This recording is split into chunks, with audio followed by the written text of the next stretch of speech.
Well, often you hear people say that they need no introduction. Well, that's true of our exceptional writers and speakers on our stage tonight. Yet I can't resist but to give a brief introduction of our speakers. Esau McCaulley is a New Testament scholar, teacher, mentor of doctoral students. He's an author of books and articles in New Testament studies. He's an essayist, a public intellectual, a speaker, and a frequent guest on wide-ranging podcasts. You see, Esau and I are office neighbors, so it's always delightful for me to hear his lively voice through the wall between us as he's conducting another interview. He's the author of children's books and the author of the profoundly beautiful memoir, How Far to the Promised Land. Beth Moore is a Bible teacher through her writing and speaking. Her work is testimony to her being captive by the life-giving power of the Bible. Her work, it seems to me, is a manifestation of God's call on her life to study the scripture and to invite others into this study so that they too can know the Bible, be shaped, challenged, encouraged, comforted, and amazed by God's presence in the words of his scripture. As you all know, she is the author of numerous Bible studies and devotional books, and of course, the author of the poignantly beautiful memoir, All My Knotted Up Life. Daniel Nayeri is a writer, editor, and a filmmaker. He's also a chef and a maker of delicious pastries. Along with his enchantingly beautiful memoir, Everything Sad is Untrue, Daniel has published many, many books, picture books, kids' books, graphic novels, nonfiction. Most recently, Straw House, Wood House, Brick House, Blow, 4 novellas, and The Many Assassinations of Samir, the Seller of Dreams. If you were present at his talk last evening, you will also know that he has the heart of a teacher. Maybe a teacher in the setting of a Christian liberal arts college.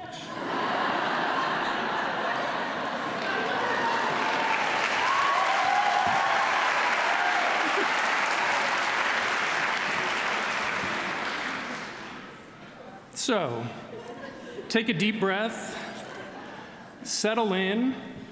This promises to be an evening overflowing with insight, beauty, and truth. My advice to you is try to keep up. Please join me in welcoming Esau McCaulley, Beth Moore, and Daniel Nayeri.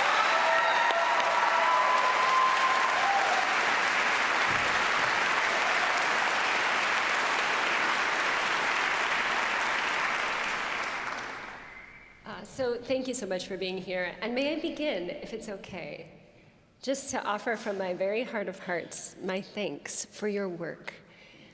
The time, the hours you put into writing these books, to editing them, to taking them through the process, to dealing with all of the kind of publishing business and so on, I am grateful for your work and time. And I just want to thank you for that. As we begin, though, I'd sort of want to follow up that thanks with a question, which is this: why would you do that? What would possess you to go through all of that? I mean, there are classic examples of spiritual autobiography or asking that question, why would I do this? Augustine sort of says, why would I do this when people don't even listen? Right? And, he thinks through that question. So I wonder, can you tell us a little bit about why you would do this? I'll go first. Okay, yeah. I think for me, one of the things that gives me the courage to write is to not think about myself, but think about the readers.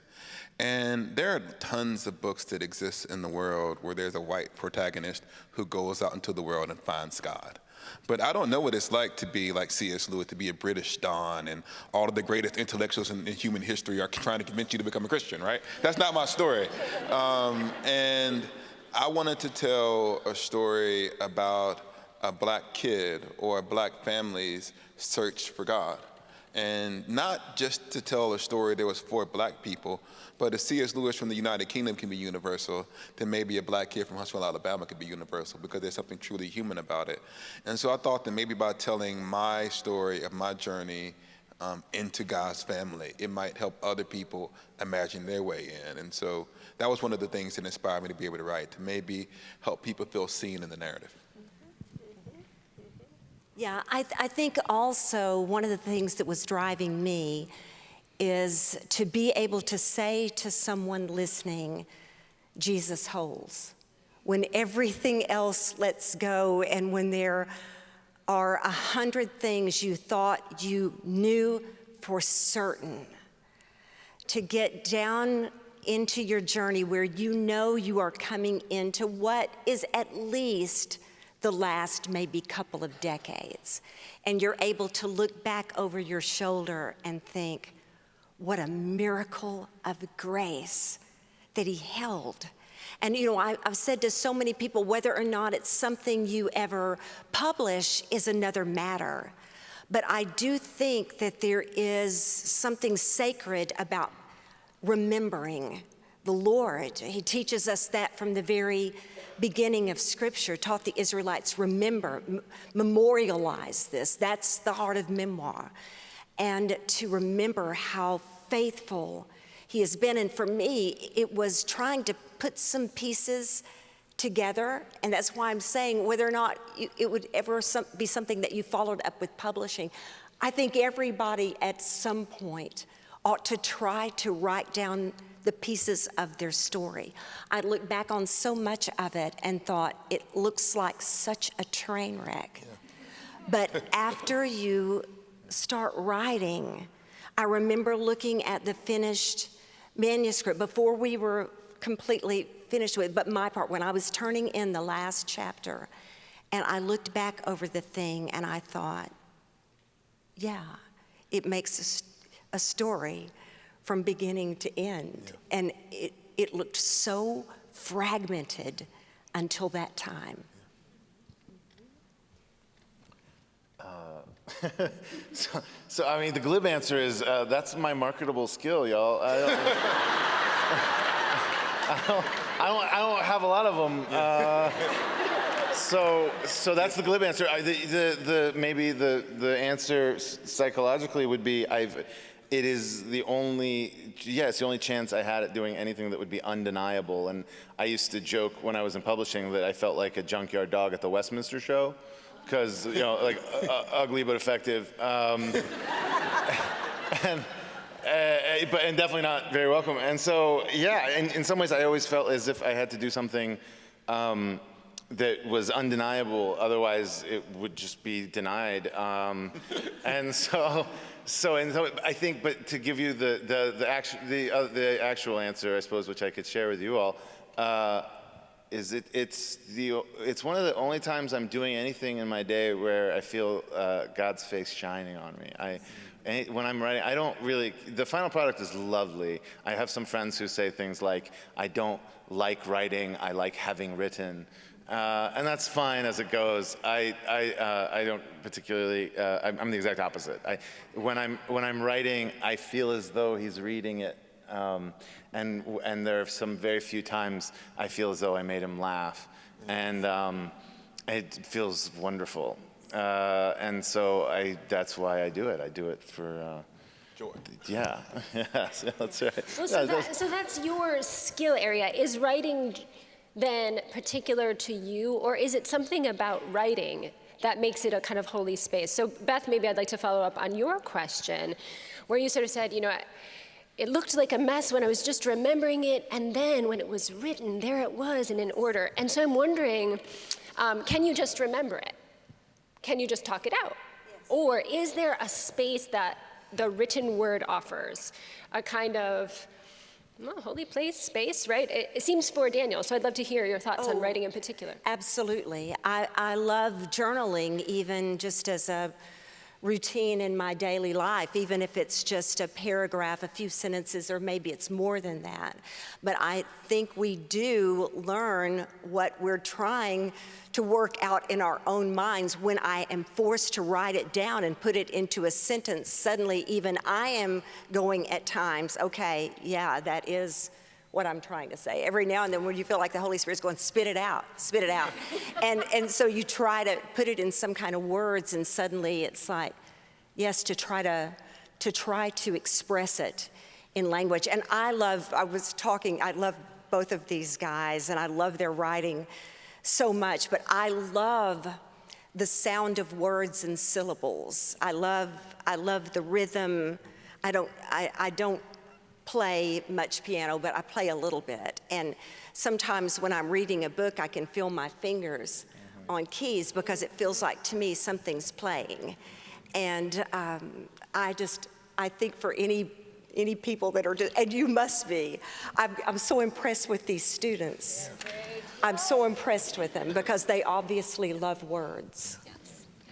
Did you want to follow up on that? Looks No, like you did. I was going to say, there's no joy like a good paragraph. There is no Amen. deeper Amen. joy. Preach. And hopefully it's not a joy of arrogance, but it's a joy of a thrill of discovery. Because I don't know what I'm going to say when I begin writing. Yes. It's almost like Yes. this act of creation. Yes. And every now and then you write a sentence or you write a paragraph, and I can imagine people reading it, and it makes me so happy. And then when someone says, "I found the paragraph," or someone they like, "Oh, I read this part in the book." I was like, "I knew you were gonna like that part. I knew it.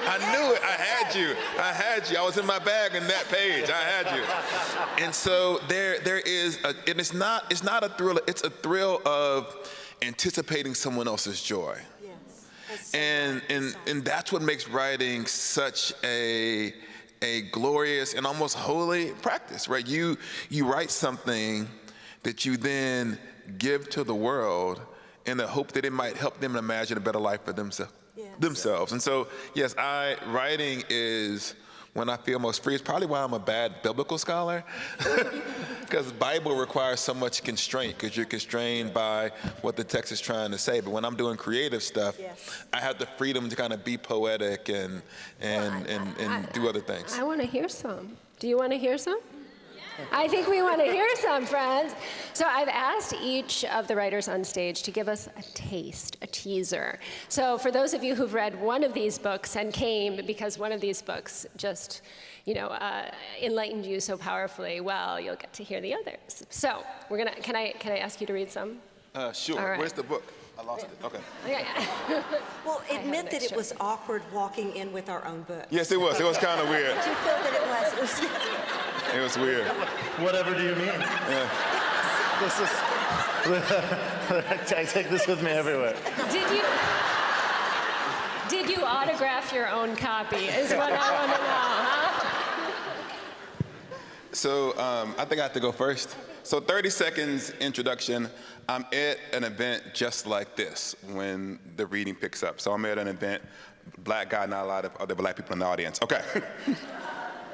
So as I took the stage alongside our host in Lecrae, I looked out at the audience, a gathering of earnest-looking white students with a sprinkling of chocolate bodies.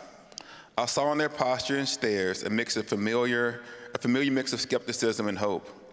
I knew what the black students were thinking. What will he say? Is he here to speak about black people or to us? Will he tell the truth to curry favor to keep his role? Will he tell the truth to curry favor to keep his role as appointed representative of the race? I sat and this is hard to do. It's easier to write, and I just got off a plane. Anyways, I sat in similar auditoriums as an undergrad. My head stuffed with the writings of James Baldwin, Zora Neale Hurston, and Martin Luther King Jr., and a multitude of Bible verses. Part of me longed for those days, when it was easy to imagine that my words and writings will one day prove the truth of anti-black racism and move people to resist its effects on society. But I was no longer in the audience, nor had I been so for quite some time. I felt less sure of myself. Racism persists for a reason, and the experience had taught me that change is not the work of one speech or book. Nevertheless, I did what was asked of me.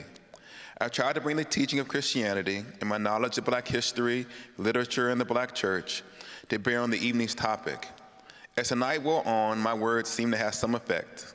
Audience members who started the evenings pinned to the backs of their seats now leaned forward. The crowd began to respond with applause.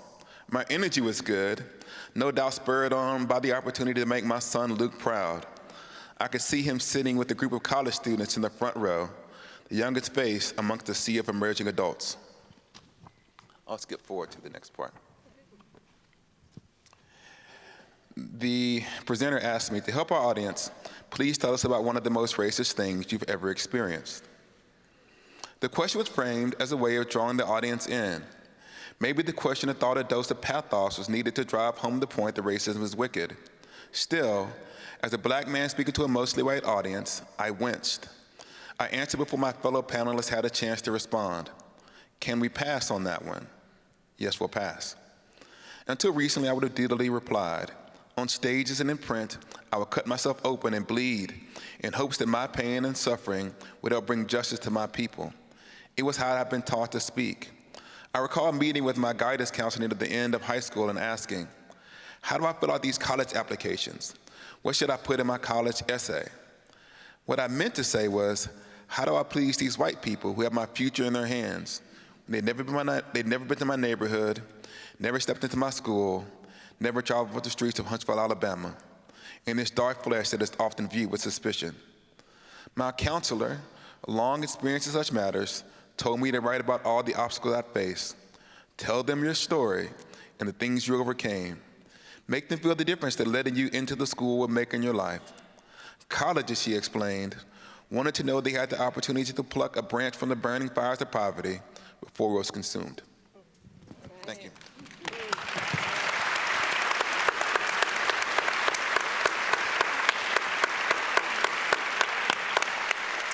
Now, I wonder if we can talk a little bit about this before we go to our next one, because what I loved about, all three of you were talking about how writing helps you kind of order experience. But it sounds to me, from reading the introduction to your book, and I think there's a parallel kind of experience for both Daniel and Beth's books, that there are some orders that seem pre-given to a person, to their lives, a story shape that you're expected to fit into. And you just read a portion that shows that.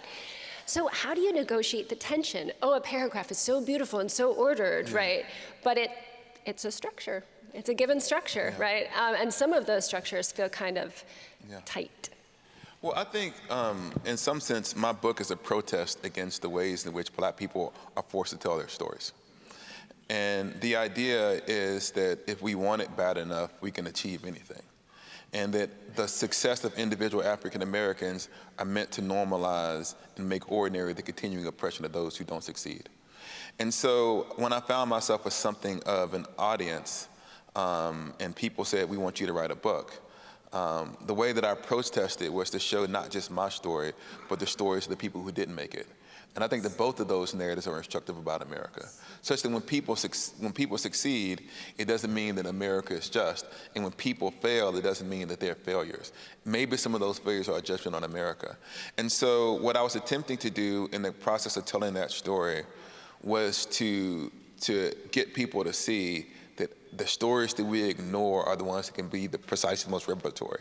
And so that was the thing that gave me the freedom and the ability to write, was to be able to joyfully protest against the boxes that people put me in. And I think that as a writer, most of the time, I'm trying to write my way towards freedom. I feel like every step I go, there's someone trying to box me in and stop me from being who God made me to be. And there are people who are in control. But when I have the pen, right, during that moment, nobody else has the power. There's this, I'll stop talking, but there's this line in the Chance the Rapper said, "This is my part, nobody else speaks." Yep. And when I sit down to write, it's my moment, and it gives me a chance to get control of my narrative. And Esau, it is obvious. I love the book in that it is written as a protest, and you do feel that from the beginning. That I want you to know, I think you do know from so many of us that have said it, that comes through strongly, that you're saying you want this always to be this neat and clean and tidy so everybody can feel good about themselves. And I think one of the points that he was making that I so resonated with, and it was part of what I was trying to say, is that it just works out beautifully where we can just tell you we have all lived happily ever after. But I just somehow have never gotten where it's all gotten easy. It still is that journey with a lot that you're carrying, a lot, just trying to keep your eyes on the end of that road.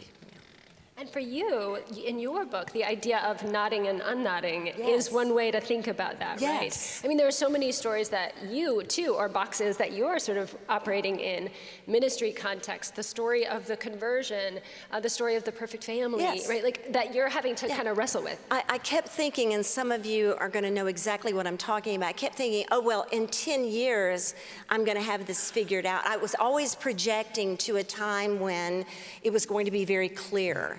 And then you get to my age, and your kids are approaching middle age, and you start thinking to yourself, maybe it doesn't get all unknotted here. Yeah. Maybe the mess of it. I'm trying to think who I was talking, a friend of mine that I met earlier for coffee, that there is tension built into the gospel. It's just built into it, and we're forever trying to resist that and get it where it's easier, and we're gonna find our place, our side, where we fit, and it's all gonna be so much, but we never find it. Why? Because the tension was built into it, where we can't just live it out without him. It takes the Spirit to live in the Spirit, so. Amen. And not just tension either, because I think your own writing mode of using metaphors to help you understand, right? Every story that you tell, you unpack as a metaphor, right? The first story of choking down water on the beach, the story of the tent, when your family goes camping. Family's a heck of a thing, you say. And it's like the whole camping story is illustrated by all the details of the tent. Yes.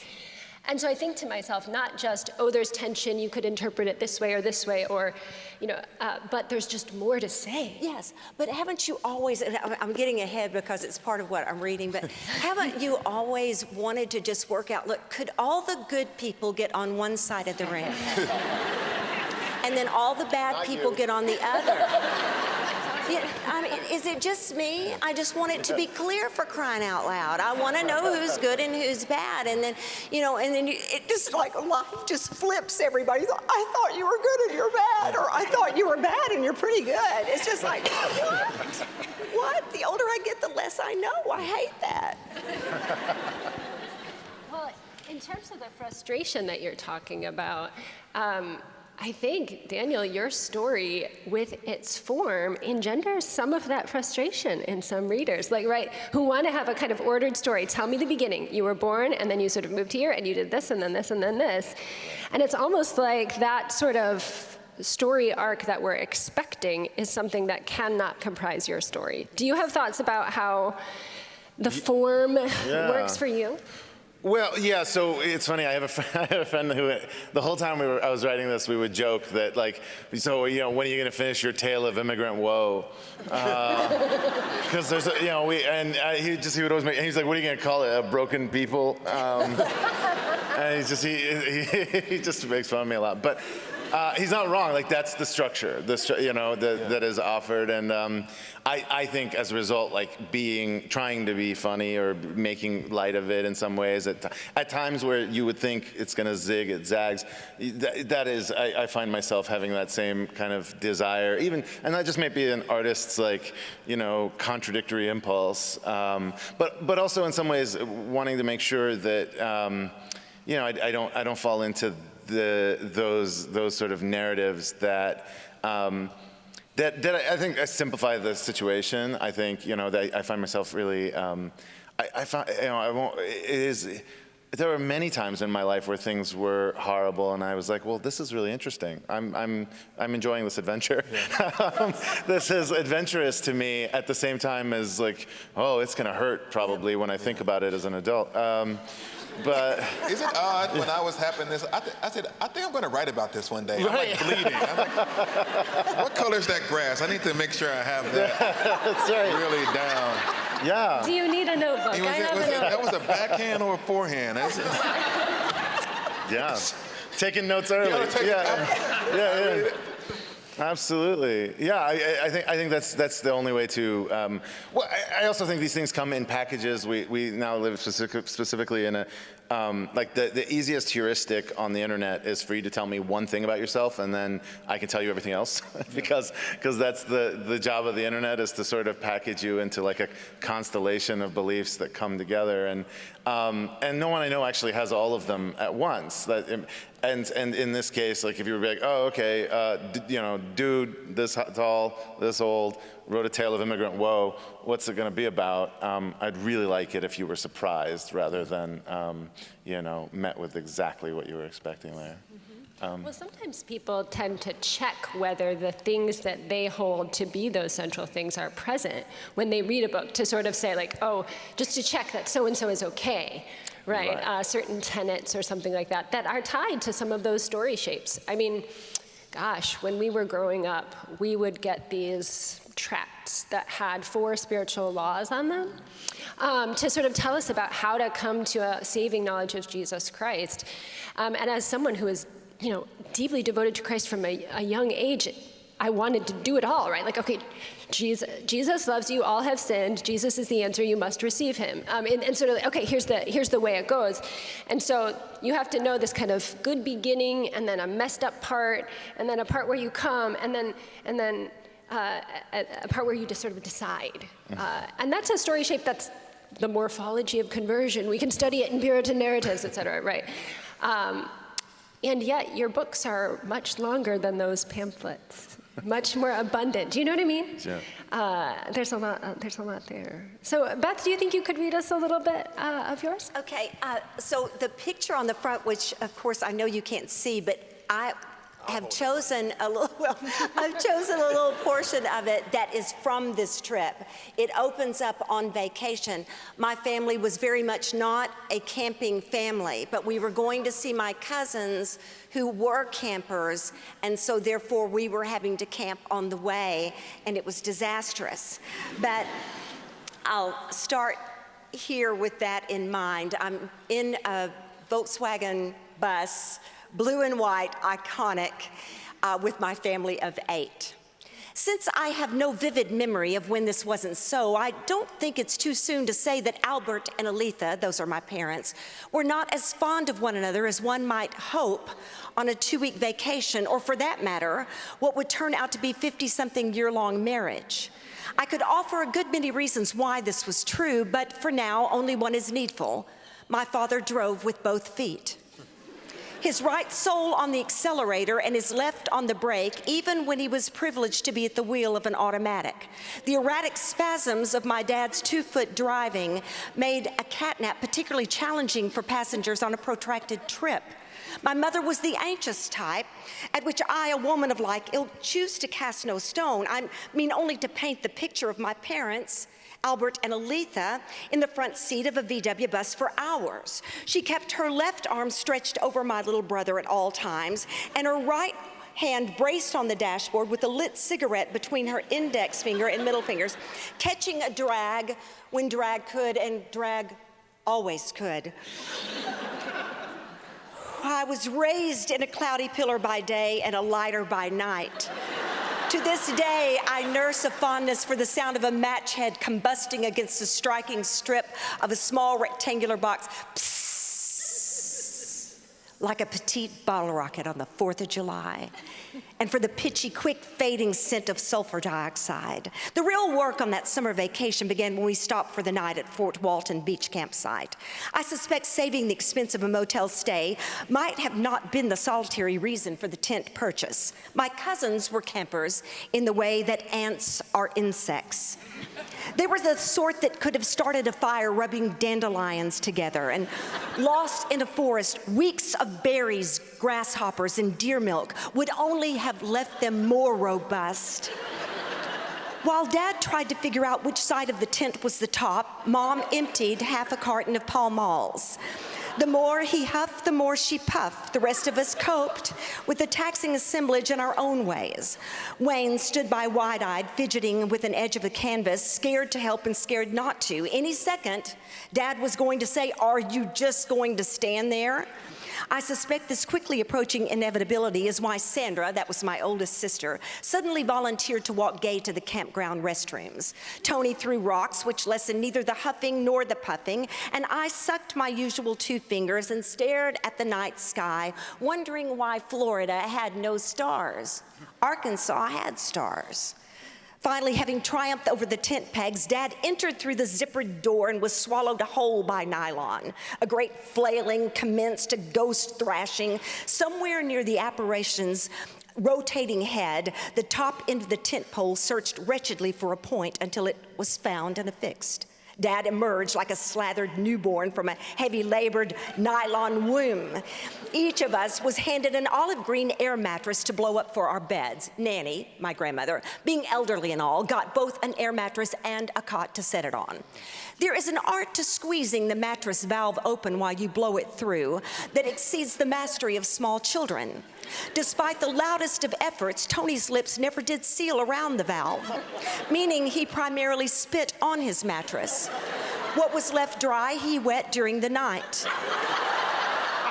I puffed a few thimblefuls of air into the pillow compartment of mine, and I grew dramatically faint. And by the time we'd wrangled 8 mattresses and a cot inside the tent and crawled in for the night, the choppy, asthmatic breaths of oxygen-deprived blowers punctured the thick, steamy air. Family is a heck of a thing. Fierce and frightful. There we are, all zipped up inside the unknown together, and not always voluntarily. It can be dark in there. Trying to get through the night. We can feel utterly alone, singular and isolated, while crushed and crowded and so close in body that our sweat mingles and we inhale what they exhale unfiltered. We want to touch. We want to hold hands on our own terms, which is our right and ought to be our right, but most times we don't. We go from knowing each other better than we know ourselves to barely sure if we know each other at all, and precisely sure that we do not. And truth be told, we don't know one another in the same way outsiders might. We know too much to know each other. Reasonable allowances have to be made amid such nearness. We want to be known, but not memorized as if we cannot change. Family has a way of freezing its constituents in time, for better or worse, confident that what was true 20 years ago is true now and will be true in 20 more, unchecked. We lose sight of one another's otherness. We're amoebas, constantly swallowing one another or splitting off, simultaneously demanding singularity and intimacy. These are my people, my original loves, my flesh and my bones. I know their jokes. I know their quirks. We have the same noses. Different slices of the same secrets are on our plates. We've survived the same blows. We speak in strange tongues, syllables of a run-on sentence that began in our infancies, untranslatable to casual visitors. All my knotted up life, I've longed for the sanity and simplicity of knowing who's good and who's bad. I've wanted to know this about myself as much as anyone. I needed God to clean up the mess, divide the room, sort the mail, so all of us can just get on with it and be who we are, go where we're bent. This was not theological. It was strictly relational. God could do what he wanted with eternity. I was just trying to make it here in the meantime. And what I thought would help me make it was for people to be one thing or the other, good or bad. Keep it simple. As benevolent as he has been in a myriad of ways, God has remained aloof on this one uncomplicated request.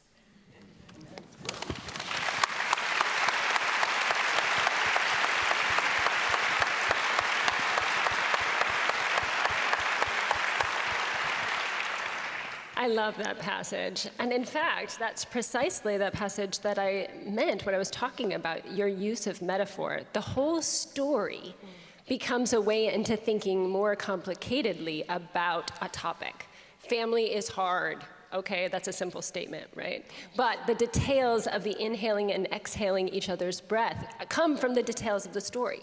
So by storying it up, as James McBride would say, his latest novel is so good, He said that phrase comes from him storying it up. You get more richer, more rich truth out of it. Yes, but one thing that I want you to be aware of in your writing, you don't know it's going to be a metaphor most of the time when you're writing it. I'm telling the story about the tent. I'm not even realizing that I'm about to say we were all zipped up in there together, and half of us didn't like one another.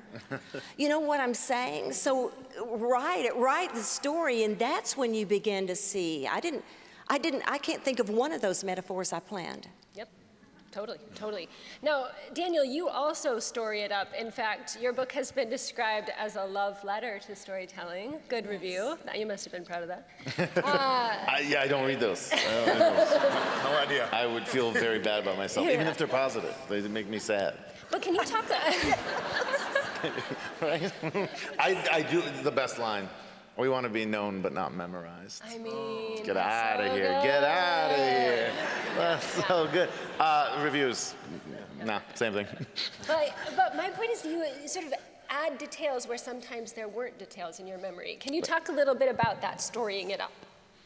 Well, I think one of the salient lines in the book is, a patchwork text is the shame of a refugee. And so he's kind of, I started writing this book because I was living in this garret in Brooklyn with 3 guys that was so tight that I had to build bunk beds in order to make room, for us, right? So it's a really small space. I get home one day after a long day at work. It'd been like 14, 15 hours, and my dad calls from Iran. It's really expensive to call a cell phone from Iran, and so I know something's up. I go into the bathroom because that's the only place you can get privacy in this tiny apartment, and he tells me my grandfather has died, and I remember sitting on this toilet, and still in my work clothes, kind of just going, what is that? What do I do now? Because I had sort of, on some level, assumed everything I was doing was kidding, until I could go back and he would teach me what men are supposed to know. And so I was like, oh, well, that door just closed and I'll never have another memory of this person again. And my dad was speaking throughout this whole time where I'm wandering. But in my head, I started counting the memories and going, how many do I even have? I was saddened to realize I think I only had one. And so that was when I started to write this book, and was very much feeling the same impulse as the character of, if I were to tell you strictly my memories, it would be, 10 pages and they wouldn't be coherent. And so storying it up is kind of his survival mechanism, right? This is him saying, well, it's a complete patchwork. None of them connect. None of these people talk to each other, and all of them disagree. So I'm gonna go ahead and try to connect these, and we'll see how it goes. And so that's his task. I honestly cannot imagine coming to any sort of arc. I know, hilarious, because there is no arc in the story. But what little and precious structure there is only coming from him trying to connect all these things together. And so, it felt like a necessity in this case. So in that way, it sounds to both of you, in this process of discovery, that it wasn't that you wrote it out in order, but rather that the order emerged as discovery, as you were sort of putting it together. My students experienced the meaning coming out in Daniel's work by juxtaposition, right? The thing next to the thing makes the meaning, and that, that's a rich conversation. Yeah. But Esau, you are not off the hook on this conversation. Oh, sorry. I was enjoying it. I was having a great time. But you have some moments where you story it up. I'm thinking of the Clarice scene in particular, where it's the moment your fingers are over the bowl, and everything stops. Yeah. And it only takes a second to decide, but that is a page and a half or 2 pages long where you think about it with us. Yeah. Can you talk a little bit about that? Yeah, so I had a relative who was dying of AIDS at the time, and it was early in the AIDS crisis, and we didn't really understand how AIDS worked. It was like early COVID. And so she had been abused by her partner, and so her face was still a little bit bloody, and we had I had some fries with ketchup on it. And normally people wouldn't eat with her because they were afraid to catch her disease. In those days, they would give them plastic cups, and it was a much different time. And she was often lonely. And so in that moment, I was a kid. She said, "Can I have some of your food?" And I remember this because I remember that feeling of, if I give her these French fries, I might catch AIDS and die. In my young mind, that's what I'm thinking. But I'm also thinking, like, I love my cousin. And as a child, it's just, we didn't eat the food. But now when I go back to tell their story as an adult, and I'm Anglican and liturgical, I refer to it as communion.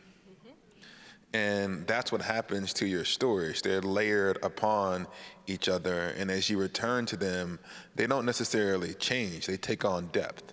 And I think that one of the things that people ask me a lot, how do you decide which stories to put in a memoir? Because I didn't tell y'all everything. We're getting to that. No, but the question is, well, what kinds of stories wouldn't let you go? And the ones that you return to over and over again, such that they're fully formed in your imagination because they shaped who you are. And that one moment, I knew, it sounds weird, I knew I was making an important decision about my life. When we had those fries. And there was no one in the room but me and her. But it changed, it stuck with me. And so what the reader receives is 30 years of reflection on a moment that was crucial to my life. Daniel, can you read some of your book? Sure. I read weird because I had to read the audiobook for this, and the guy stops me about a page in and goes, "You have a very active stomach." And he said that, yeah.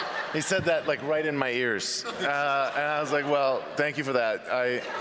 I also don't read well." And he goes, "Can you hold this pillow just over your stomach for the next, like this, for the next, like 8 hours of work?" And so I was just thinking about it because I'm about to do that, and I needed to explain it. Otherwise, you'd all think I'm very weird. So Does anyone have a pillow? I read. Well, hopefully none of you can hear my stomach. It's fine. It was very sensitive apparatus. Anyway, he made me. So yeah, I'm just gonna read it like this. It's cool. I don't have a back problem.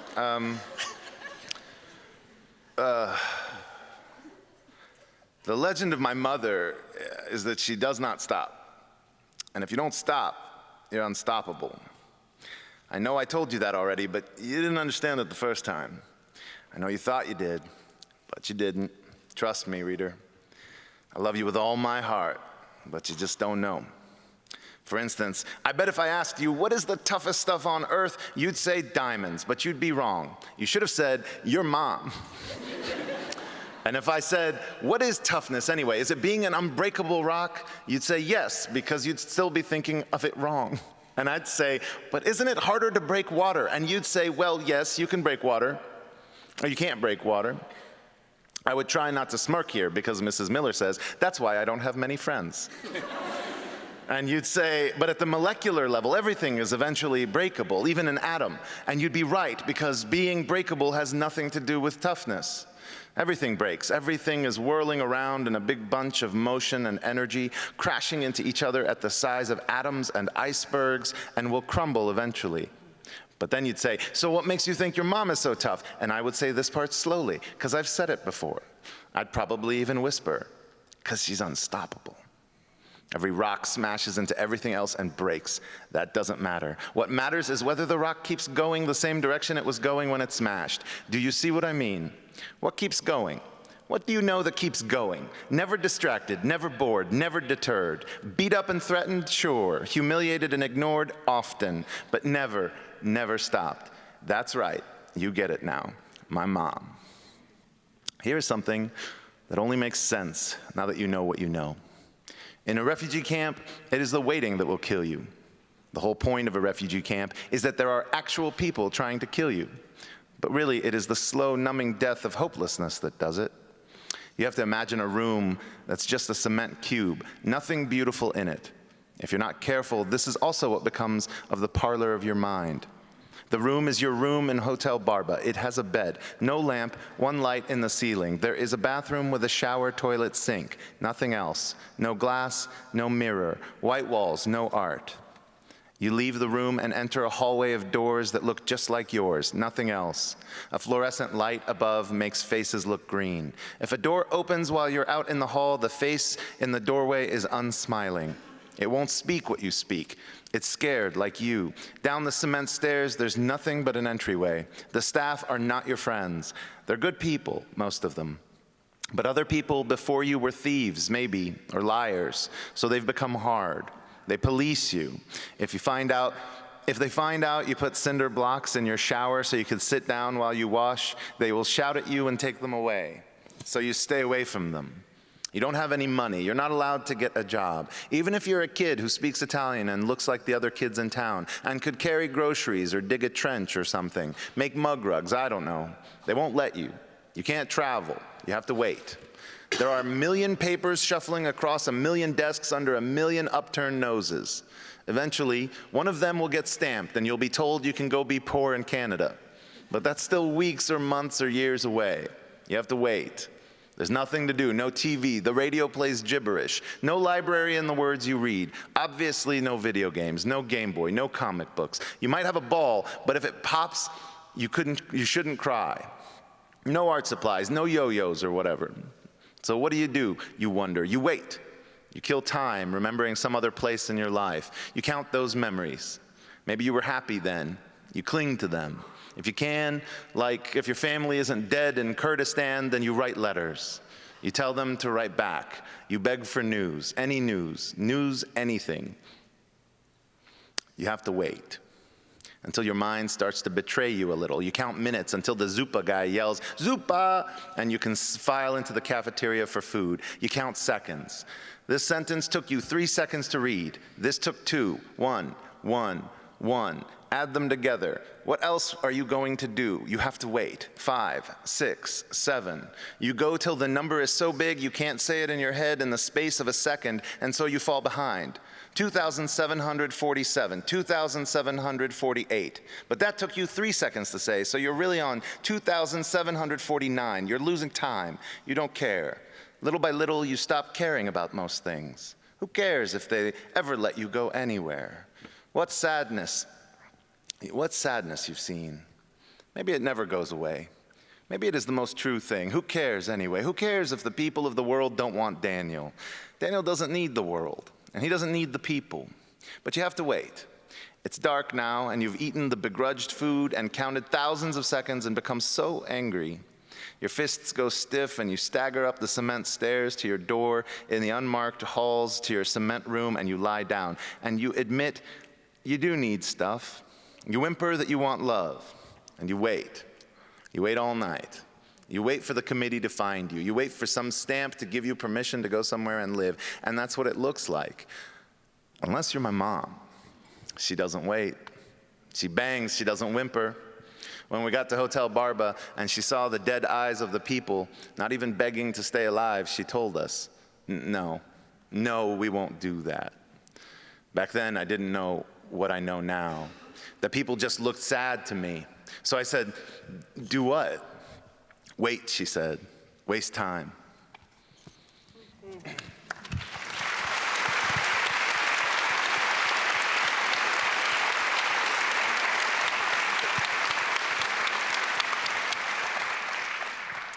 I'm so glad you read that passage because, and this is going to take a second, but I want to connect to our first-year students. Our first-year students often read a piece by David Foster Wallace, his commencement speech, "This is Water." And there's this passage in there that says, everything in my own immediate experience supports my deep belief that I am the absolute center of the universe, the realest, most vivid, and important person in existence. We rarely think about this sort of natural, basic self-centeredness because it's so socially repulsive, but it's pretty much the same for all of us. He just goes on to describe how people who seem less self-centered are well-adjusted, and he sort of talks about that adjustment. Now, the reason I read that is that Well, two things. One, memoir seems at least at risk of being a completely self-centered genre. And yet, I might say that each of you, through the work that you do in the books, tries to adjust in some important way. In the passage that you just read, you are centering on your mother. This whole book centers around the mother, right? The hero of this book, you say. But can I just ask you and or anyone here, how did you manage that tension in telling your own story? The individual at the center, that sort of potential tendency of memoir.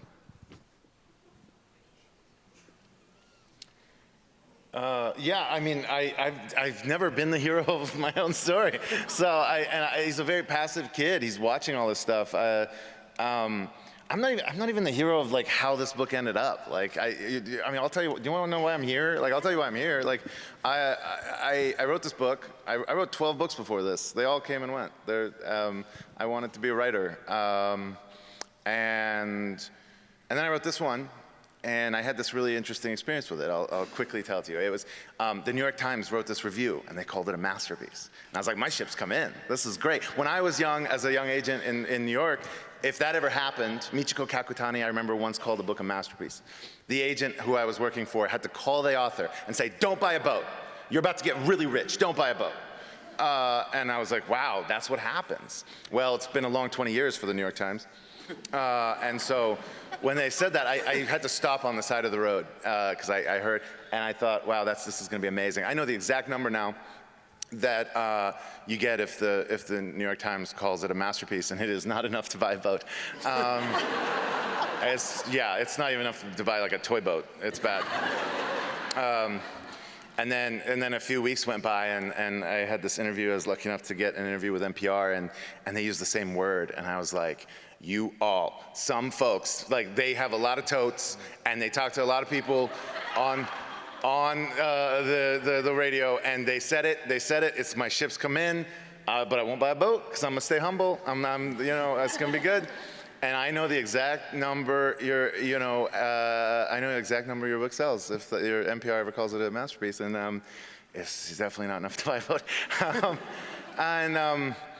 And so, in a lot of ways, I was assuming that this book would, do its own little thing, and I would keep going, and try to write, but it was going to be what it was going to be. And then one day, a lady who's sitting next to me said it on the internet. Like she tweeted about it, and it probably means a lot less to you. I know it means less to you than it meant to me, because. Turns out you're way, way more powerful than the New York Times and NPR. Combined. I'm telling you, it was the most interesting moment. My publisher called me and goes, "What happened? What happened?" And I was like, "You wouldn't believe it. There's this tweet." And so I can't tell. So I'm here. I'm not kidding. I'm here. No one come and ask Beth Moore to tweet your book. Yeah. All right? Let her go home. Let Beth live. I'm here. I'm here to say thank you, because she's for sure the hero of that story. It's totally true. So I appreciate it. Thank you. I dare say I really don't think any of you would have read it if she hadn't said that. Well, I thank you if you have. Thank you. Daniel, the thing of it is, when you started the story, I thought, because I thought maybe you were going to say something about, I wish they wouldn't have used that word, but it's the word I used with him today, and I don't throw it around. Yeah. I love books. I've loved books since I was a little bitty girl, but I'm going to tell you something. When it's mesmerizing. I told him the last 30 minutes I read, and not because it was sad, but the tears just streamed down my cheeks because it was just beautiful. It was art. And I love my art in words. I love pictures, but I'm a word person, so I'm going to love my pictures. It's always going to be a paragraph. It was magnificent. Thank you. So But I there's a- tweeted again. Thank you. No, the point. Thank you. I tweet about Trump again too, but I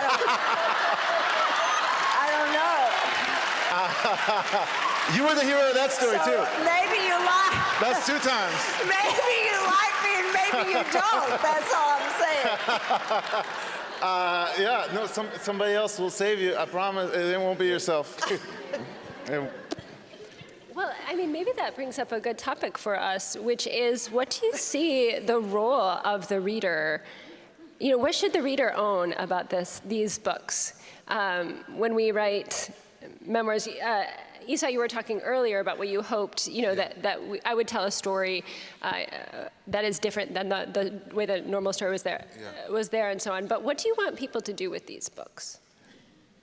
There are people in my life that wouldn't let me go. My grandmother Sophia, who began as a tenant farmer, and I think about her all of the time. My mom, who's the hero in my narrative, is someone who I admire. And one of the central elements of the book is that I'm forced with writing the eulogy for my father. And to be honest, How Far to the Promised Land is my way of saying, while my mom still lives, here is a celebration of her life. And so because there are these people in my life who changed me, I had the arrogance to believe that they might change the reader. So I had this idea that once you met Sophia, you had to deal with her. Once you met Clarice, you had to deal with her. And so for me, I wanted to tell stories that would stick with them the way they stuck with me. And so, and it's really about discomfort, because few of the narratives end in what we would call simplistic, joyful endings. And so what I really wanted to pose to the reader was, are you comfortable with an America that does this to Black and brown people? Like, are you comfortable with what happens to us here? Even if they live with dignity and beauty and they're not simply victims, but they're always moving, are you comfortable with that requirement? And so I'm not comfortable with it, and I'm not comfortable with it because of the people that I met. And so I thought by introducing the reader to those people, they'd have that same kind of conviction. But the other thing that I wanted to really get across to the reader was, my family was victimized, but they were more than victims. They were victimized, but they were more than just victims. And so I think that, like, people say you got to get rid of the victim mentality. I'm not talking about that. I'm saying that what was done to them was an actual injustice that hindered their flourishing. But their struggle under that is beautiful. And I want to talk about the beauty and the pain. And sometimes people can only talk about the pain, but they can't see the beauty. And so that beautiful, broken thing that were people in my family that made me who I am, I wanted to shape the imagination of the reader. Possibly even into imagining the life of an individual as a collective life, right? Well, I think that a lot of things that happens to Christians, especially as it relates to injustice, is the failure of imagination. I think you have to be able to imagine a better world before you can inhabit that world. Yes. And I think that Christians are so often stuck with these small images of what the gospel can do, that maybe I can just kind of hold on to my faith until I get to the end and turn my eye towards the disinherited people of the world. And this is like, man, I probably should say this, but I've been on the plane, so my filter's down. I sometimes, like I drive to church in the morning. And one of the things about Wheaton is because of the churches here, a lot of people can walk to church. And I always wonder, don't know the answer, do the people who walk to all of the churches in this city know what's happening outside of this community? Does it bother them? I don't know, but I know when I'm driving in the car to go to the south side of Chicago, my heart is filled with these narratives and these people.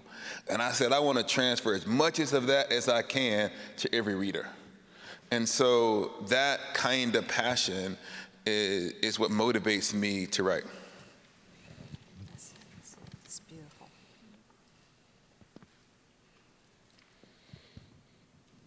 other thoughts on what you would like the reader to do with your books?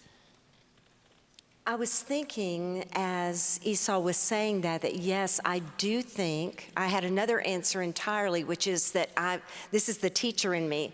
I want you to tell yours. That is my thing. I'm going to over and over say, I'll tell you mine, will you tell me yours?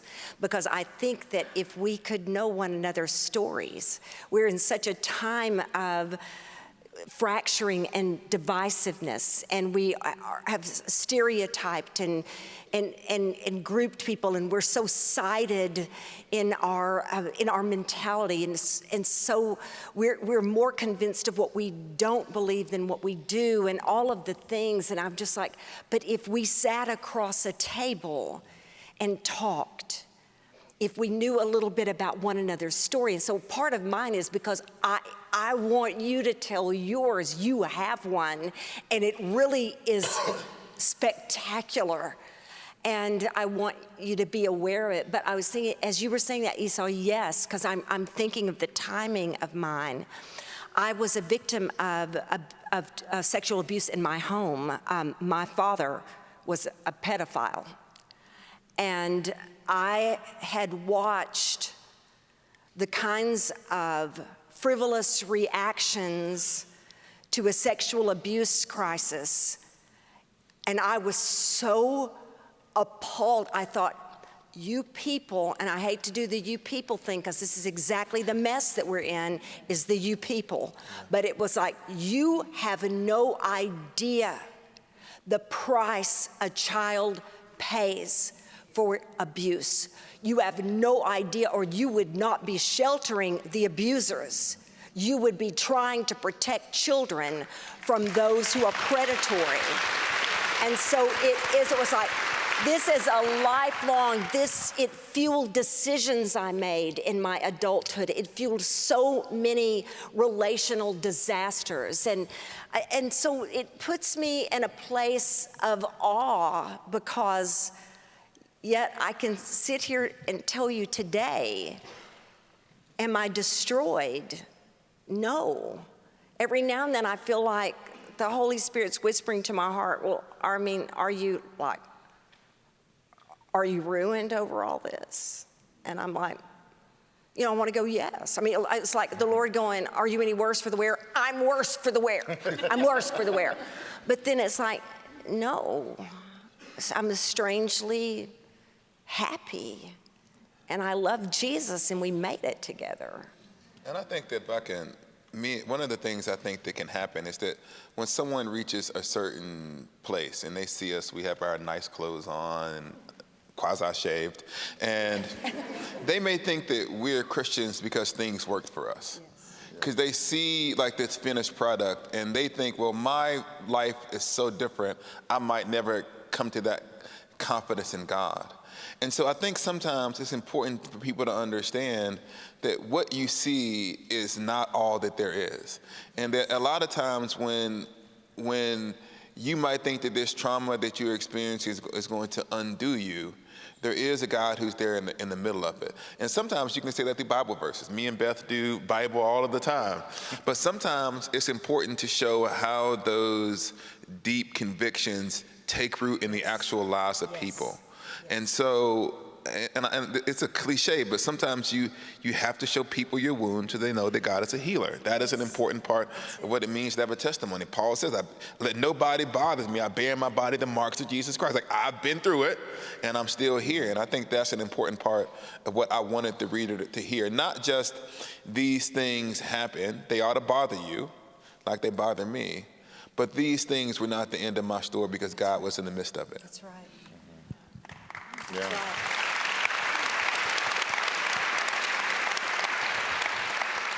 Yeah, I agree. I agree with my betters. I don't assume, or rather, a lot of my readers are not Christian, and so a lot of a lot of what I end up thinking about is the step just before that as well of how do I sort of destabilize the truths that they have, or the small t truth, quote, scare quote truths that they have, their truths that they've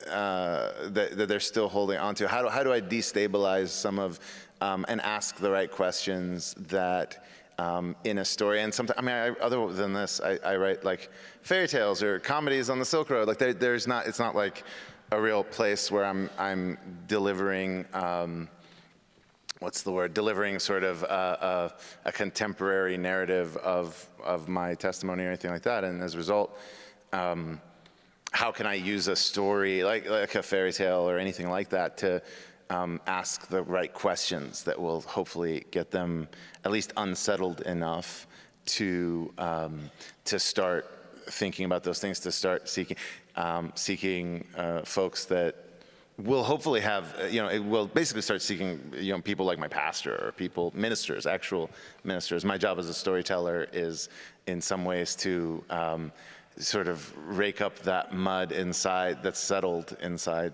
their hearts and minds, and then I sort of, they go off from there. Sometimes that's what the story's entire purpose is to destabilize.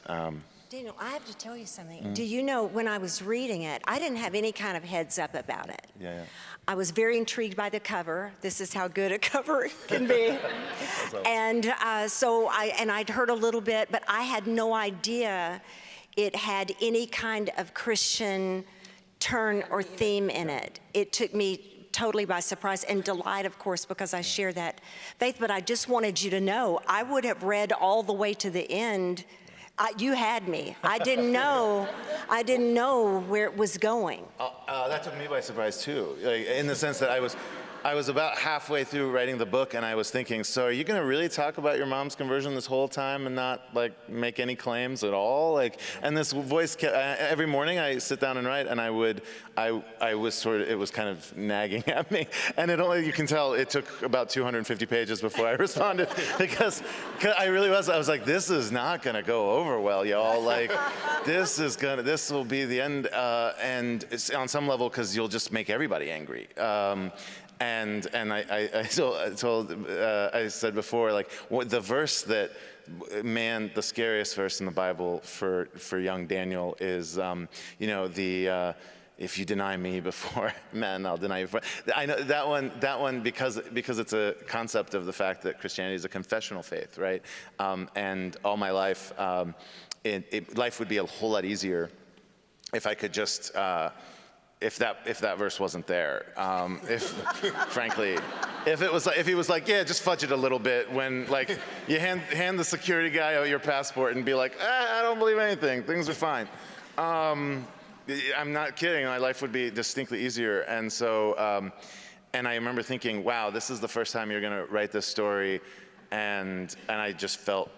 And I finally, there's a passage in there that quite literally just goes, okay, fine, I'll just tell you. Christ has died, Christ has risen, Christ will come again. There is no truer thought.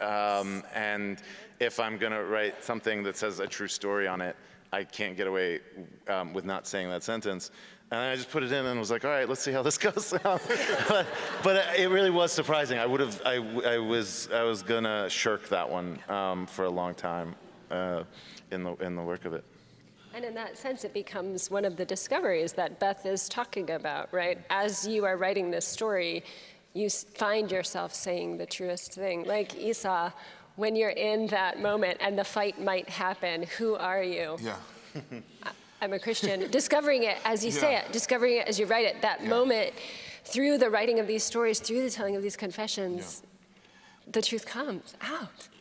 The original version of that chapter, I don't even know what it's called at this point. We just called it the draft. If you're scared, go to church, which I really liked it. I think they made me change that chapter. But one of the things that happens in the black spaces that I was brought up in, the church boards are seen as soft, and that you went to church if you were scared of the real world.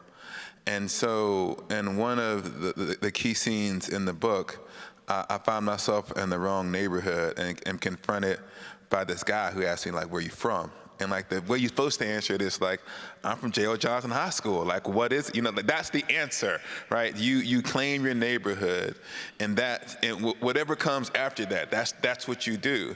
And for whatever reason in that moment, it was not like discernibly spiritual.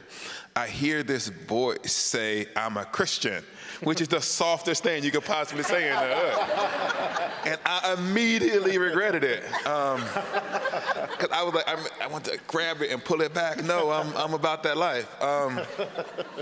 But it wasn't actually fear. It wasn't fear in that moment.